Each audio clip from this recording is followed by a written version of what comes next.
talking about all of the DLCs and expansions / chapters for Elder Scrolls Online, and we're going to put them onto this beautiful chart where I hope everything is spelled correctly and I hope that all these pictures are accurate. All right, so to start, I'm going to kind of pick and choose where I want to begin because I want to start, and I'm also going to put them on the left side. The further left they are, the better they are in that category. So our categories are essential, must-have, playstyle dependent, situational, rarely worth its value, garbage, and for whatever reason, the tier list had the other games in it. So obviously we're not going to rank Dawnguard, and obviously I love all of these expansions. They're all very good, although I've never played Blood Moon for Morrowind, but if I had to rank them, it would probably look like this. So now you know. But that's not important, so let's get started with... Let's start with Elsweyr because it's the current event that's going on right now. Do you need Elsweyr, and what is brought with Elsweyr? Now, when looking at a category such as this, I think it's important to consider what exactly I say when I mean it's essential, must-have, playstyle dependent, situational, rarely worth its value, or garbage. And what I mean is I'm trying to encompass everything as a whole. As a PvP player, do you need this expansion? As a PvE player, a solo player, a trial runner, an endgame fashion designer, do you need this expansion? And that's what we're going to talk about. So, in regards to the trial, the sets, and the housing items, I would say Elsweyr is a must-have DLC. What's included is just Northern Elsweyr, because obviously Southern Elsweyr is its own zone. That's not included in Elsweyr, but this is a chapter update. It's been out for a little bit now, and it's well worth its value, especially if you're getting it through ESO Plus, or right now through the cheap market where it is discounted during the Dragonstone or Pan Elsweyr event. Now, let's talk about its brother. Actually, no, let's go to Summerset. So let's start. We'll do all the chapters and the big boys first because I think a lot of people really want to focus on which chapters are important. Summerset, in my opinion, is essential. Summerset. Now, I know this isn't the biggest thing in the world, but Summerset, I believe, has the greatest ESO storyline of any zone. I will normally not compare the zones based on how good or bad their main storylines are because generally most players are just looking for either PvP sets, PvE sets, trials, fun stuff. And that's all included too, but couple on that with a new skill line with the Sigic Order skill line. Couple on that, you get to interact with the three coolest Daedric princes excluding Sheogorath, and I won't spoil the story for you, but it is amazing and I highly recommend it. The trial there is amazing, storyline, new skill lines, it's essential for any player to have. And let's go down and find now we're going to get down into more of the other chapters, and this one I would say is situational. So now what does Vvardenfell bring you? Does it bring you any amazing sets or anything that you really need? Not really. Is the storyline exceptional? No. Is the trial there any good? Not really. Is there a good reason to go there? I mean, it's if you played Morrowind, if you liked it, it's good to go to, but it also has the same cost as a chapter. So we're looking at specifically the chapters first, and then we'll go do all the other dungeons. But I have to compare it to the chapters because it's going to cost as much as them. And I'd say its value is very situational. It does give you the Warden, although you can buy the Warden separately now. So that's probably its biggest draw. Although now that you can buy the class separate, it's kind of like, well, what's the point when you don't need it? So that's where my word of warning comes into you, is that Morrowind is a very situational DLC. The stuff there is okay. That's really, it's if you were to grade it, it would be a C. It would be bang average. That's why when you're looking at where you want to spend your money, I would say you're not going to want to spend it on the stuff that's just average. If you're going to spend your money, you want the stuff that's good. Alright, so here we go to Greymoor. And now Greymoor, I would say, is essential. Now, why is it essential? It's essential because it gives you the Antiquity story, or Antiquity skill line. The Antiquity skill line is broken. And it's not just broken because it is a good gold making method, it's also the only way to get mythical items. So they've kind of shoehorned everyone into needing Greymoor if you want to use 90% of the meta items for PvE, PvP, and that's why I highly recommend it as its value stands. Now, storyline wise, very good. You're going back to Skyrim, very beautiful. Solitude looks just as good. My only complaint would be maybe the overland part of the map is a way smaller than I had initially expected. Although Blackreach, they decided to make it 10 times bigger than what I remember. So there's that. So if you're like, wow, I really wanted to explore Blackreach, well, then that's the DLC for you. Storyline wise, it's okay. Trial wise, the trial there is pretty good. There's nothing like end game wise that you're going to be farming, whereas in Elsweyr you're going to really want the sets there. In Summerset you're really going to want those trial sets. The trial sets are okay. They're cool to have. Some of the achievements are really cool. You get a boat if you complete some of the trial achievements. So overall, I'd say in that regard it's good, but where it really shines is the new skill line that's added. And now let's go down here and find where's Blackwood? So I'm guessing this is Blackwood. Yeah, some of the pictures here are not great. And now, it seems biased, but I'm also going to say Blackwood is between must-have and essential. It sounds like a cop-out, and Blackwood is the most expensive. So I'm actually going to put it down here in must-have, because it does give you companions, which are very good. But at the end of the day, can you play ESO without a companion? Yes, we've all been doing it for 5-6 years now.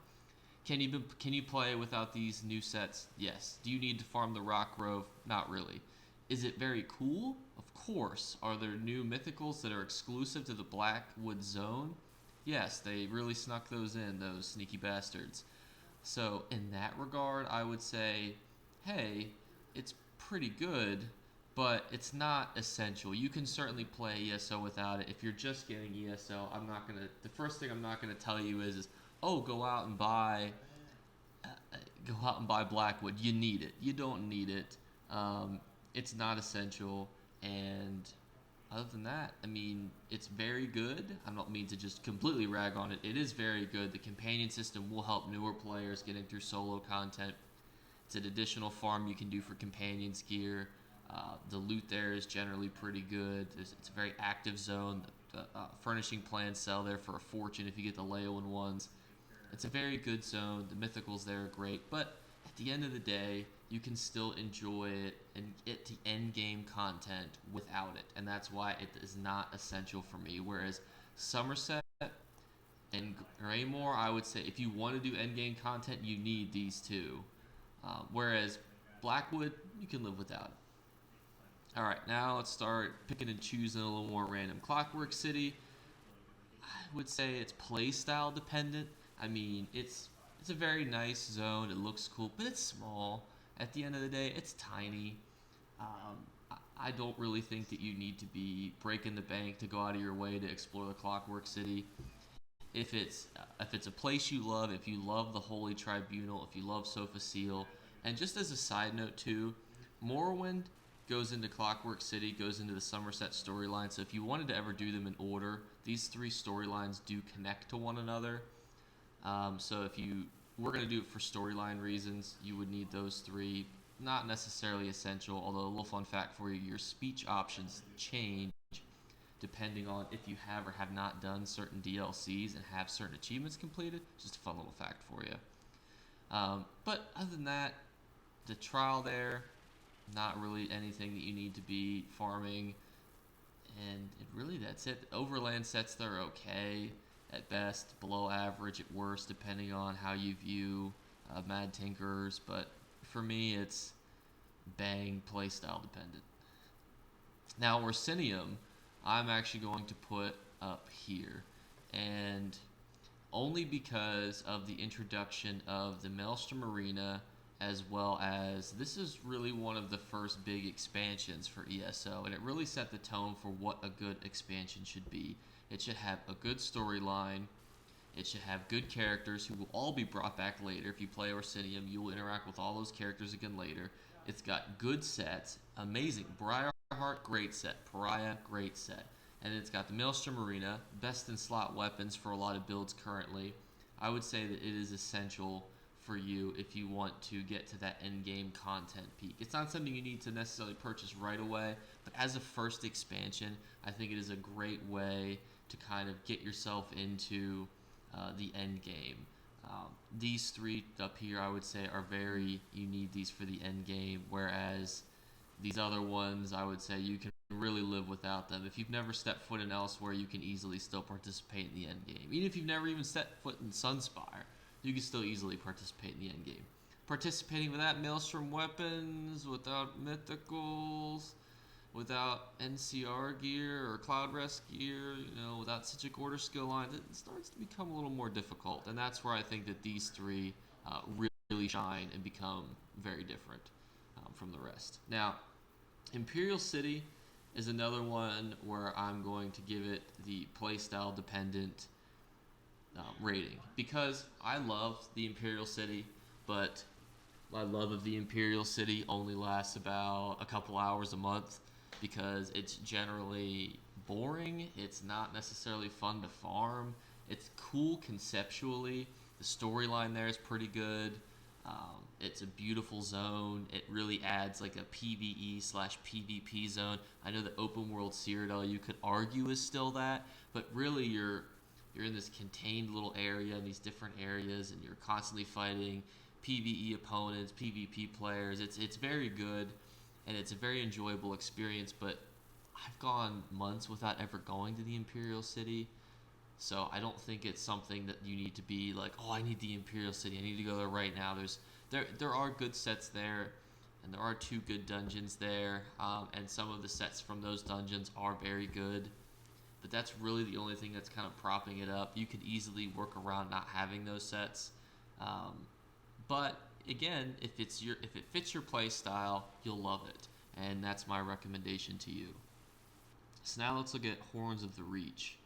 Now, Horns of the Reach is one of the expansions where I think it gets a lot of flack, because I think as a dungeon expansion, it's difficult to gauge, because it's always like, well, you're paying for 2, it's only 1,500 crowns.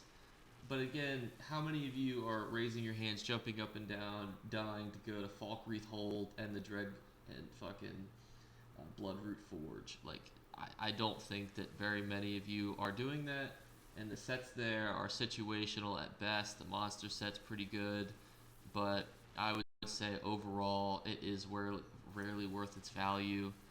I don't mean to be mean to it, but I think that unfortunately that's kind of where it falls. Now, Murkmire is an interesting one, because it's a very quick storyline, very, very tiny zone, but overall, I would say the sets there are good, the storyline's enjoyable, there's nothing there that you really need, so I would say, I would say it's situational. I'm also going to swap these around, because I would say that Murkmire is a little more important than the Clockwork City, and the Imperial City is a little bit better than Murkmire. But other than that, I think that's kind of where that falls. So now I have to really start to struggle to see which ones they're trying to say goes to which one. So give me 1 minute here while I figure out what exactly they're trying to sell me. So I believe this one is the Harrowstorm, which is a little easier. Harrowstorm adds 2 dungeons, like any other dungeon would. And Ice Reach and Unhallowed Grave, it's okay. Ice Reach is a pretty decent sets in them. Unhallowed Grave has okay sets in them. So I guess for its price, I would argue it is kind of situational, but I would not be breaking the bank to go and farm this over and over and over again. Now, here we are with Wrathstone. Wrathstone's another one that's okay, I would say, at best, but lacking in other regards. Like, I've done the dungeons there, they're very cool, but never really had to farm them. They have really cool achievements tied to them, so I guess in that regard you could say it's situational. I'm leaning towards rarely worth its value, but because of the cool titles and achievements you can get, and because the dungeons are very beautiful, I will put it as situational. And I believe this is the what is no, that's not the one I was looking for. Which I think this is the one that they're trying to say is the dragon is southern Elsweyr. It's a little difficult because the pictures aren't the greatest in the world. But let's even if this isn't, we'll say this is Dragonhold. It's only 2k crowns and it adds one of the cooler zones in my opinion. Is a little small and is a little flat, so it's easy to traverse. But I would say overall, it's a really good zone. The story is really good. It kind of wraps everything up pretty nicely with only a few kind of cliffhangers. It's an expansion on the Elsweyr storyline. I would say it's. I would say a lot of people are buying it recently because it's on sale. I don't fault you for that, but I would say it's playstyle dependent. I know people who own Southern Elsweyr and they've never stepped a foot in it, so it's hard to justify it as a must-have. But I would say that a lot of people do enjoy it, and a lot of people get good value from it, but that might not be you. So we'll say it's playstyle dependent. And this is where it starts to get even more difficult because my eyes are starting to kill me here as to what they're trying to say is what. One of these is the Thieves Guild, and I think it's this one. Thieves Guild. Very cool concept, very cool storyline. But how many of you are going to use any of the skills listed in the Thieves Guild? Probably none of you. And for that reason, it really kind of leans me towards it's. I would say it even falls short and it goes all the way down to situational. I would say it's probably slightly more enjoyable than Morrowind. Especially because for when I first played the Thieves Guild, I was like, this is amazing. It brings a new side to ESO that I've never seen before. It's got heists, different things that I've never really experienced before. But looking back, if you're a new player and you're looking at getting the Thieves Guild, if you get it to 10, you're not really going to use any of the abilities in there. Maybe you want to use it for some quick gold, but there's so many better methods for quick gold, like doing scrying in Summerset with these two DLCs up here. I just don't see how.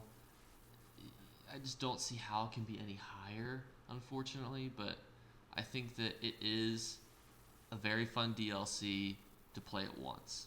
I think that it's inconsequential, but if you really like Thieves Guild, if you really like the achievement hunting, if you really want to get that person that follows you around where you can sell stolen goods, so if you really like that play style, I really think that this could be for you. But for most players, I just don't see. I don't see it getting to that playstyle dependent. I think it's really that situational piece because regardless of your end game playstyle, you know you're really not going to need the Thieves Guild. So this is the Dark Brotherhood, I believe, if my eyes are working correctly. Now another decent expansion that adds a lot of situational gameplay. I would say that the zone itself, because we're comparing Hugh's Bane to Kvatch right now, is better. The motives, the daily quests. I would even say that it, as one of the places that I farm frequently, the daily quests here in the Kvatch arena and then killing that Minotaur with everyone else, I would say that it really does get more value than, say, farming Thieves Guild daily quests. I would say that it's much more enjoyable. The zone is much more vibrant and beautiful. It doesn't feel as congested as Hugh's Bane does. And I think that it is more playstyle dependent if you really do need this DLC. Let's see what else we got here. So let us see what we are missing and see if I can piece together what exactly these other ones are. So this is, I believe this is saying this is Stonethorn, which gives you Castle Thorn and Stone Garden, which I think are two very fun DLCs dungeons. I think that it's pretty good for farming money, or it was for a while for farming those motives. However, it's not really doing that anymore. So how do you stack that currently? That's going to become a bit of a question mark for everyone. So I think it's rarely worth its value. I would say it's even less than situational because maybe 5% of the population have even completed this dungeon. and that going based on Xbox Live achievements here, and I think it's actually even closer to 2%.